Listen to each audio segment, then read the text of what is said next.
महाराष्ट्र में शुरू हुआ सियासी संग्राम अभी भी थमने का नाम नहीं ले रहा है। उद्धव गुट और शिंदे गुट एक दूसरे को पटखनी देने में लगा हुआ है। अब इसी लड़ाई के बीच उद्धव के एक दावे ने तहलका मचा दिया है और उद्धव ने शिंदे गुट की टेंशन बढ़ा दी है। आखिर क्या है उद्धव का दाव, देखिए रिपोर्ट। महाराष्ट्र की सत्ता में उलटफेर के बाद से राज्य का सियासी पारा चरम पर है, क्योंकि शिवसेना में दो फाड़ होने के चलते उद्धव गुट और शिंदे गुट आमने सामने आ गए हैं और एक दूसरे को कमजोर करने में लगे हैं।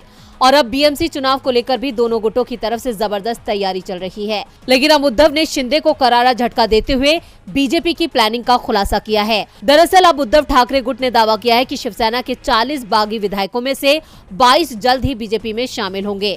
शिवसेना के मुखपत्र सामना में छपे साप्ताहिक कॉलम रोकटोक में शिवसेना ने यह दावा किया कि एकनाथ शिंदे को अस्थायी मुख्यमंत्री बनाया गया है।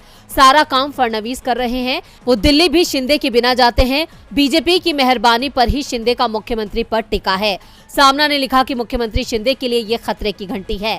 भारतीय जनता पार्टी ने शिंदे और उनके कुछ लोगों को ईडी से फिलहाल तो बचा लिया है, लेकिन सभी को हमेशा के लिए गुलाम बनाकर रख लिया है। सरकार के सभी निर्णय उप मुख्यमंत्री फडणवीस लेते हैं और मुख्यमंत्री शिंदे उन निर्णयों की घोषणा करते हैं। अब दिल्ली भी फडणवीस एकनाथ शिंदे के बिना चले जाते हैं। यानी सामना के जरिए उद्धव गुट ने शिंदे को आगाह करने की कोशिश की है।